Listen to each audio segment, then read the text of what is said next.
personalization. And so let's just start with a very simple example. We try to imagine a very simple scene. It's a fluffy koala bear surfing. This is, of course, hypothetical. Koala bears don't surf. And we can add a bunch of detail to this prompt. We can add like the color of the koala bear. We can talk about what the surfboard is going to look like. We're going to talk about the sun, the reflectance, and so on. And what we start seeing is basically today we have models and a bunch of these models actually, which can generate a lot of these videos to a stellar degree of perfection. They'll actually try to model lighting really well. They try to model interactions or even facial expressions on the koala for that matter quite well. And so this is the general problem of text to video generation. The idea basically being that we want to generate a video given a text input, and it has a variety of different applications, going from very simple ones which are really about creativity, so video generation, editing, image animation, to unrolling plausible futures. So basically using these models essentially as simulators, which can go and create, basically simulate the entire world for you.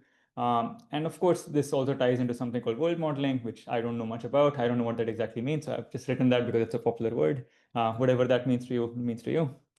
And practically also, there have been a lot of so really stellar advances because of these techniques. So because of these models, now lots of people can generate great looking videos for low cost.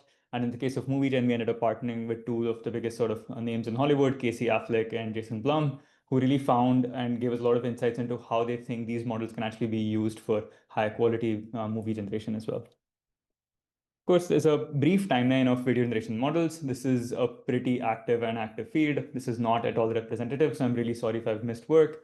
I'm also starting in 2017. Obviously, this has been going on for longer than that. But what basically I wanted to illustrate in this slide is how the complexity of video generation has really sort of blown up. Starting in 2017, when we started seeing these works like SyncTraw, we actually had MNIST digits going, moving across video frames with affine transformations. That looked really cool. Like when I saw these videos, they actually were looking pretty cool back then to me. And now steadily since then, this has just gotten to a level where things are just getting more and more realistic and more dynamic. In our case, we basically launched MovieGen in 2024, and we actually pushed on three core capabilities: generating videos, editing videos, and personalizing videos, which basically go beyond the traditional text to video model. So it actually can take videos that you can edit, personalize, and I'll talk about what these models are exactly. And basically, this is the fantastic MovieGen team. It's a lot of like people who work super hard on these models. MovieGen, the tech report itself is like 92 pages, so you can imagine the amount of work that went into this. And so I'm just one person talking about this, but this is like the fantastic team behind all of MovieGen. All right, so MovieGen's core overview is quite simple. We tried to simplify as much of the training pipeline as we could because we wanted to like really make it scalable and also understand what really are the core sort of building blocks for making these state-of-the-art models. So we start with text to image training. We train these models then for text to video. And then finally, we post-train them for particular choices like like for high quality video generation, text to video, or basically personalized video or video editing. The task of personalization is basically where we take a person's picture and then we basically add a text prompt. And then the idea is basically that the model will try to put the person in that particular text prompt and generate a video based on that. So here we basically have Animesh, who's one of the authors. And the text prompt is basically that we want Animesh to be drinking a glass of wine in a desert. And so you see that the model actually does generate a very realistic looking video, captures a bunch of the lighting, shading, and so on, and it's trying to put him in this particular context. The model for editing is basically where you can actually use free-form text to go and edit your videos. So you basically upload a particular text, like a video on the left side here. And then in free-form text, you just go write down whatever you want to edit. So in this case, you can decide to make the poodle wear a pink onesie, or you can change the color of the poodle, or you can change the background. And then the model basically understands what it needs to, which pixels it needs to alter, and then basically produces a new video with those pixels altered according to your instruction. And so in this talk, I'll primarily try to focus on MovieGen video, which is the core sort of building block behind all of these models. There's of course a paper online, and in other talks today, I'll actually be talking about the other models on exactly what goes on to make the state-of-the-art editing model or exactly the state-of-the-art personalization model. So taking a step back, the biggest challenges for video generation really come down to this problem that you have a very low dimensional input, so which are a few hundred words.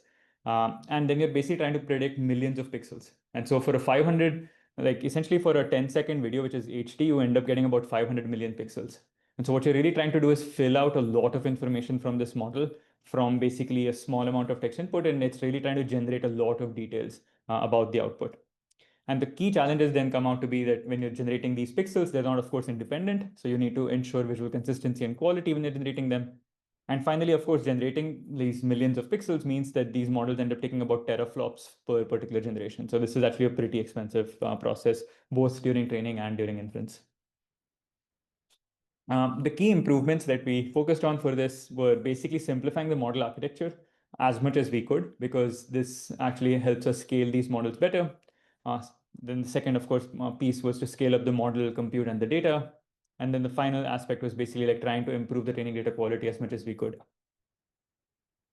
So in terms of simplifications, we decided to basically have a pretty standard transformer block and really try to lean in as much as possible into the Llama style transformer blocks, which are coming from the LLMs, because a lot of small techniques in them, like how they're actually adding QK normalization, the exact types of non-linearities and so on, are pretty scalable. And you can actually train these models with variable like floating point precisions very nicely at scale. And so this really takes away a lot of the headache around whether the model training is stable or not. It also takes around a lot of headache around how you're exactly going to parallelize each of the particular blocks inside the transformer. And so the architecture is quite simple. You have your video, you convert that from the pixel space into a latent space using a TAE.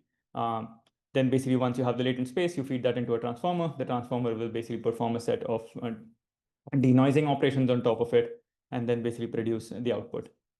Now, to encode the particular text prompt, we ended up using 3 different text encoders. The idea was that these text encoders capture various different aspects of the input. So the UL2 encoder is basically a sentence level encoder. It actually captures a whole lot of relationships between words and noun phrases in the entire sentence.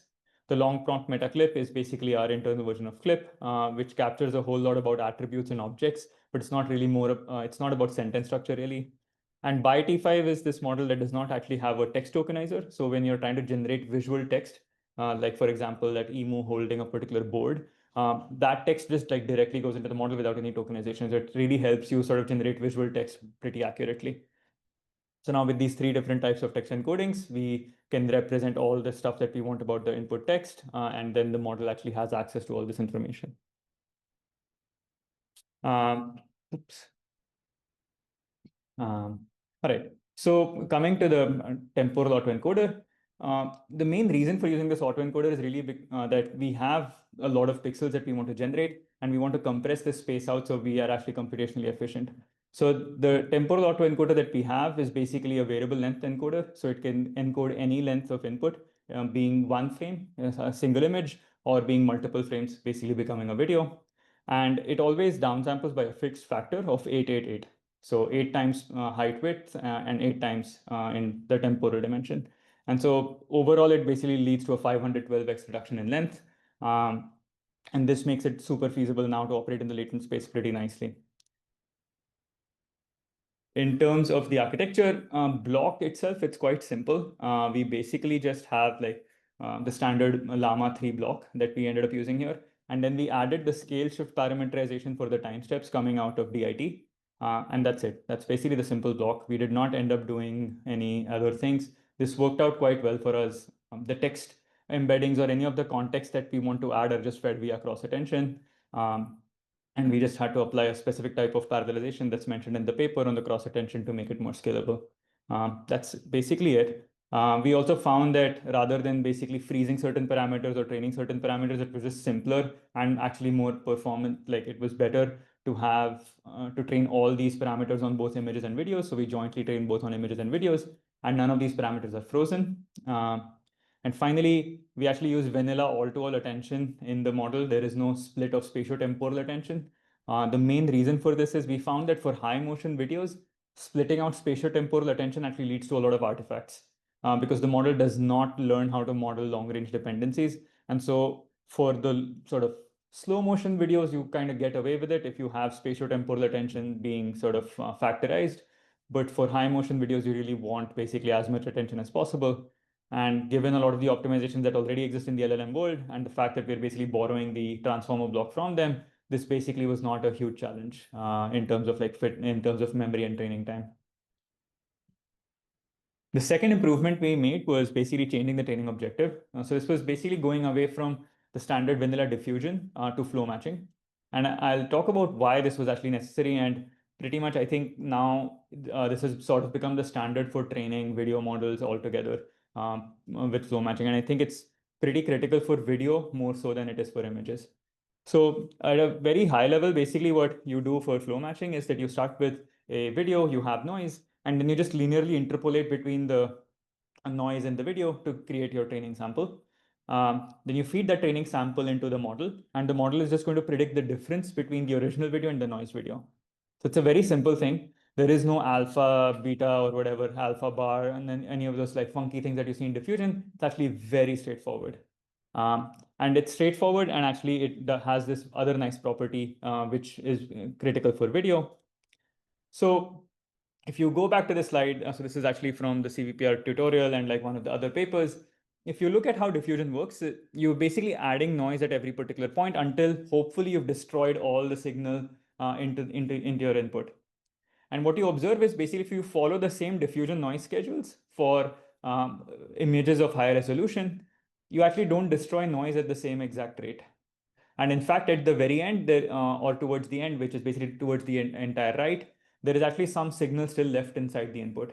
And so this is the problem where basically now at training time, the model actually has access to some signal when it's training.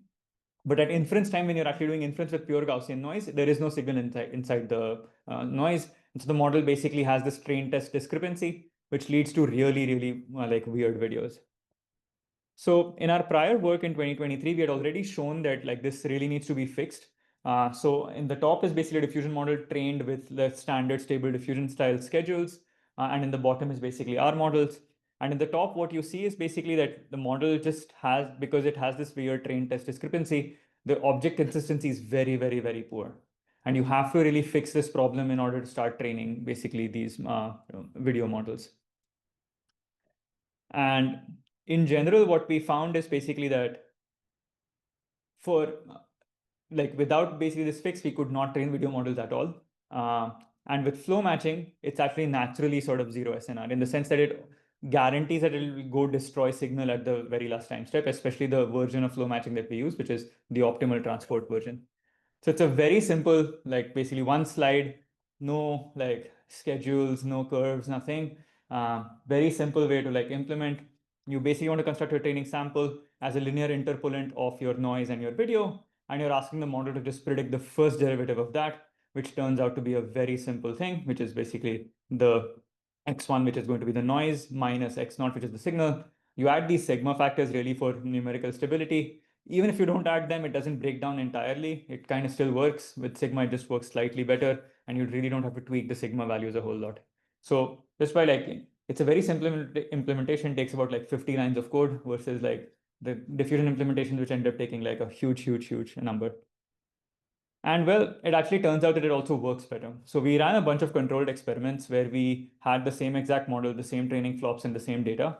And we then basically ended up doing a A/B comparison between the generations coming out of the flow matching version and the diffusion version. And we typically found that it leads to about 20 points gain in quality by using flow matching. And the models ended up also converging much faster. The other advantage we saw with flow matching is basically that there was this nice property where on the left-hand side, what we were looking at is at inference, how much do the activations change by for every sort of denoising step. And what we found is basically the activations change a whole lot towards the beginning and basically a whole, and not so much basically in the middle.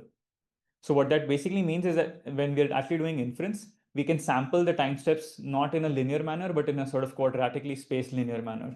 And what that means is basically for the same number of sampling steps, we'll end up getting a higher quality. So we could end up reducing the sampling steps by a whole lot without doing any distillation. So this is just like train the model in a regular manner, and then basically at inference, just sample the time steps slightly differently. And you end up getting basically the same quality. And in this case, what we found is we could sample essentially 50 steps. So 50 like forwards or 50 denoising. And that gave with this like improved schedule, that basically gave the same performance as 250 or like 500 steps of a linear model. So it gives you like a 5 to 10x speed up without actually any training. All right, coming to the scaling up piece. So we ended up scaling basically on all axes for this work. So in terms of model with respect to our prior work on emu video, we have a model that was about 10 times larger.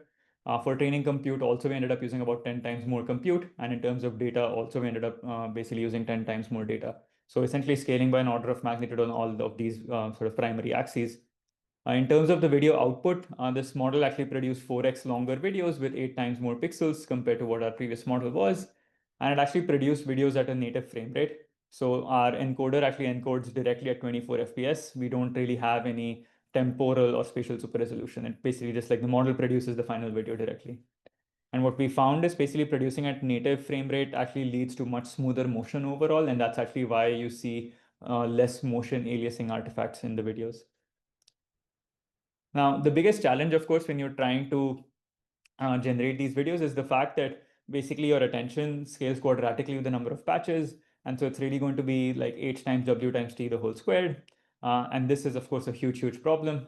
And so you really want to be careful about how you can do this. So there are many aspects to attack this. One is where you can basically decompose space-time attention. We found that basically that, again, like it worked, but not so well for high motion videos. So we ended up doing this other trick, which has also now sort of become standard across the board for most models, is basically multi-stage training, where we slowly increase h, w, and t, and we just pick which dimension to increase at. So in the first stage, we basically have t equal to 1, which is like essentially it's a single frame. So the model is just being trained for text to image generation at 256 pixels. So it's about 256 tokens per image. In the next stage, we ended up basically increasing the temporal axis. And so at this point, we have 256 pixel images and videos, and that's about 7,000 tokens per video. And in the final stage, we basically have 768 pixel videos and images for training. And this is basically where context length blows up. It's about 73,000 tokens per video. In terms of training data improvements, we train on hundreds of millions of videos, and the idea is basically that we actually train on variable length. So the videos can give different spatial resolution, different lengths, different FPS. So the point is basically the model actually sees a variety of distribution of input lengths, aspect ratios, and everything. So it actually becomes robust. So at inference time, you can actually just prompt it in a particular way. Hey, give me a FPS equal to 24 video, or give me a FPS equal to 16 video. And so the model knows basically the frame rate at which it's supposed to generate these motions. Um, and we followed this like pretty extensive 7-stage pipeline for filtering the videos and curating data, which basically looked at visual aspects of the data, motion aspects of the data to filter it out, and finally content filtering and deduplication coverage, and Llama 3 for essentially like creating captions for this data. All right, so coming to evaluation benchmarks, we ended up proposing a benchmark in this paper called MovieGen Bench, which is 3 times larger than any benchmark from prior work. And this is primarily for text to video. The idea here was to have a prompt distribution that is very representative of what we think people actually ask. So we basically asked a bunch of people for like what type of videos they would want to see from a text to video model. We got these natural prompt distributions. We ensured that there was diverse coverage of concepts across verbs and nouns. And we released this on GitHub along with all the model generations from our model without cherry picking. So this ensures basically fair comparison into the future. All right. So with this sort of benchmark, the first thing we wanted to validate is how do we actually evaluate these models when we train them? And the biggest problem for generative models is basically that as the models get better, automated metrics like FID and FAD really stop basically giving you any signal. And at some point, you even stop computing them because for large models, basically FPD, FID are actually almost anti-correlated with human evaluation. And of course, always running human evaluation is also a problem. So up until basically this work, we had no evidence of the validation losses actually being a useful marker for evaluating these models. This was the first time we actually saw that with flow matching, the validation loss actually correlated with human judgments. And this has now sort of become standard practice. Most of the papers that have come out after MovieGen actually use this same practice to establish scaling laws. So we're now basically in the realm of LLMs where we can use validation losses to establish scaling laws basically for these models. And this is something that we actually very thoroughly checked in our work, where we took basically different points of validation losses. We ran like pairwise human evaluations, and then we basically ranked everything and essentially figured out that there was a very, very simple mapping that lower validation losses almost always led to higher quality across the board and across different aspects of quality. All right. The second thing then we ended up doing is basically now we ran A/B comparisons against state-of-the-art methods of the time. So this was OpenAI Sora, Gen 3, Luma Labs, and Kling. And then we asked basically people for which models generations do they end up preferring. And we typically found that movie generations were at par, if not better than existing methods.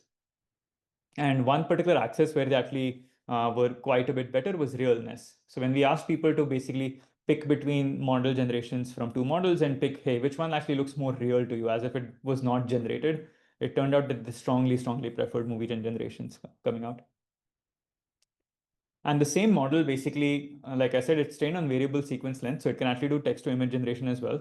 And at the time when we benchmarked it, actually was state-of-the-art image generation model as well. So the same model basically can generate very good looking videos and very good looking images. Um, and finally, like I said, we ended up using this validation loss methodology to establish the first known sort of scaling laws for these models. And we trained basically a bunch of different models at different compute budgets, looked at basically their validation losses, and also changed the number of parameters. And then we basically ended up doing the standard tricks from LLM to establish, like basically fit a linear curve across them. And what we found is basically that the scaling laws are very similar to Llama scaling laws in terms of like how the LLMs behave. And so the model that we ended up training was a 30B model. And the on the right hand side, the black dot that you see on the like very top is basically the Llama 3 70B model. And so it's basically, it was quite surprising to us that video generation models follow very similar scaling laws to LLMs, so which means that the performance should basically keep improving as you continue scaling these models. And it's not really saturated to where we are today. So here are a few more generations. We're basically just trying to see like how the model is able to like talk about different things and how much motion and stuff it can produce, shadows and like realistic looking people. Also like high motion videos where basically you actually have people running across scenes, how much scene consistency can the model actually produce, and how much of the camera shot and angles can it actually change. Um, Here's another one where,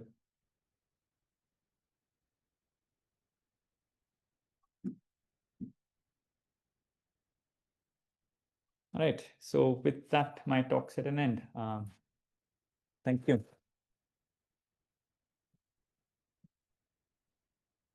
Thank you, Ishan, for a great talk, and we have some time so you can get many questions.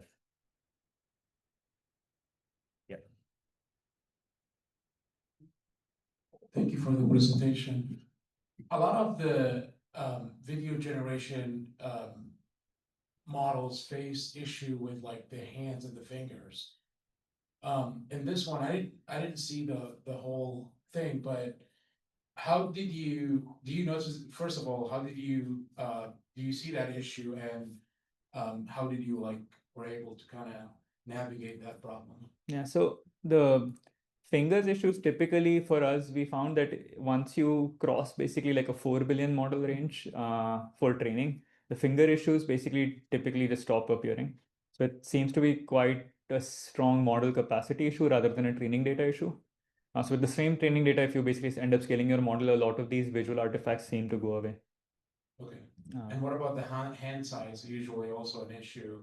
Hand sizes, yes, I mean, that more has to do with your patchification layer. So when the temporal autoencoder that I'm talking about, so the 8x8 patch size that we ended up choosing for this was really primarily because we wanted to make sure that the small things like small faces or small like hands or logos, these types of things don't get compressed a whole lot, because these are so structured that if you compress them, then the model basically just does not know how to reconstruct it out. Thank you. And other questions? So my question is, so for video generative models, we hear about temporal consistency. So do you do anything special for ensuring the temporal consistency, especially when the scene is moving largely, like from one point to another? Like how do you ensure that the thing that appeared in previous frames like stay consistent in later frames? Yeah. So this is where I think for large camera changes or large motion, this is where full self attention made a big difference compared to having like spatiotemporal factorized attention. So we don't do anything special apart from just like let the model basically have full context length and then it can copy over the information it needs. Typically, that was the main thing that actually ended up improving results like quite strongly. Yeah. So by the way, what is your context length? How many tokens do you? 73,000. Okay, thank you very much. So nowadays we're starting to see this like hybrid approaches of regressive models plus diffusion models. Right. For example, Victory and some people hypothesis for ChatGPT. Is it something you're also looking at for video? And do you think it's a promising direction? It's a promising direction. So I think one problem with basically parallel decoding like we do for movie 10 style models is that you generate the full 10 seconds. And so basically people sort of have to wait for a while and then they see the 10 seconds. What you can be very smart about with autoregressive is basically you can start generating frame by frame. And so you can basically like stream over the frames as they're being generated rather than having people wait long enough. So it's quite promising, basically, especially from a user experience perspective. Or quality perspective? Quality, I believe at some point it will make a difference. We haven't noticed any quality differences between the two so far. But from just a user experience perspective, it does make a difference. Thank you.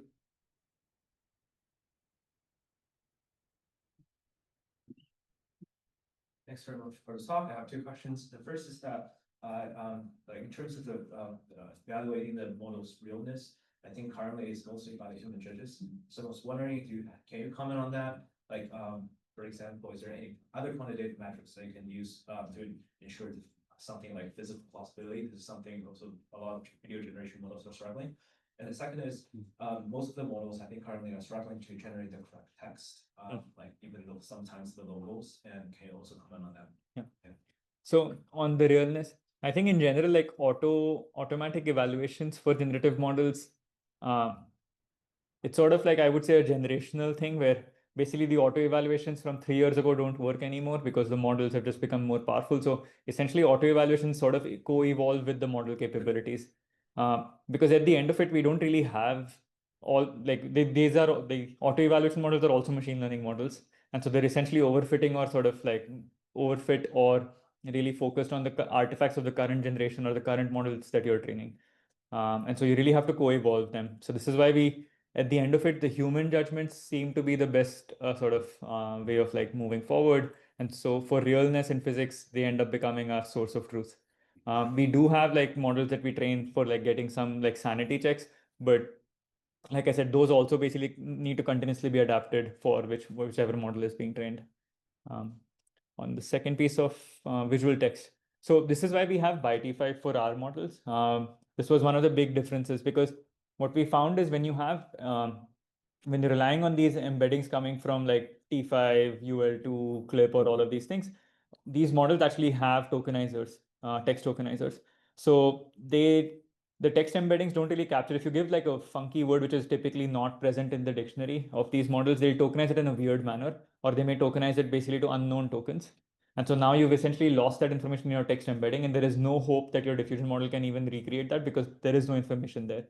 And so this is one of the reasons we rely on ByteFi style models, which are tokenizer free, so that we can generate these text pretty nicely. And the second thing is coming back to what I had answered earlier, where I think your original, like the autoencoder that you have, the path size for that matters quite a bit for visual text. Thank you. Yep.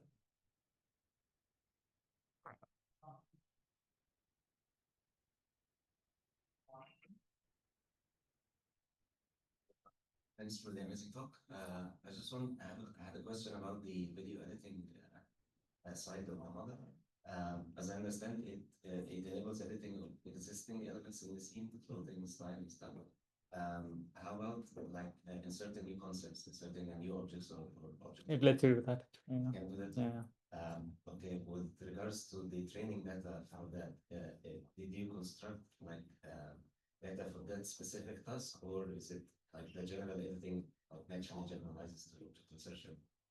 It's a general editing stuff. So I have another talk, like the editing piece is pretty interesting because unlike text to video, where you can like where I talked about like hundreds of millions of videos that you can naturally sort of curate and filter out, editing is not that task. Editing is not where you basically have naturally paired edited videos with like a proper instruction. So that's basically where sort of you have to be a little bit creative about how you're getting the data. And so we have like a 3-step pipeline to basically get data. Some of it is basically coming from the fact that we can leverage a lot of image editing data that teaches already the model to do video editing, which was something pretty surprising. So if you train a model in a multitask manner on image editing and text to video, the model does a pretty decent job of video editing already. So it essentially learns to transfer the information from image editing into video. And then beyond that, then we basically sort of even sort of post-train this particular capability even more by adding 2 more stages for post-training for editing. And editing actually launched today on Instagram Edits. So if you have the Instagram Edits app, you can try out the movie and edit model today. Yeah, so for video editing, you guys have the concept of like fusion forcing and spatial and temporal masks? No. So it's all just It's very simple. Yeah, the architecture is like you basically feed in the existing videos in context, and then basically you have your text instruction, and then you have the target video, basically, which is noise, pure noise at inference, and then you're basically just denoising that. Have you tried using masking? Because it seems a lot of redundant information is being recreated. Correct. So we did initially think of using masking. The problem with masking is that you can never be sure of whether like you need to do masking for a particular instruction or not, because it's a property of the video. Right. So if you're asking for something like a global style change, it's not a masking problem at all, right? If you're asking for changing the lighting of the scene, it's not a masking problem at all. If you're asking for like basically changing one thing where it's like put fire in somebody's hands, the fire causes basically a particular lighting change on my face. So if I only mask out the pixels of my hand, I will never change the face, right? It'll never. So masking is sort of, it works on very special cases, and then you find a lot of edge cases where it doesn't work. And so in general, we did not look into that a whole lot. Thank you.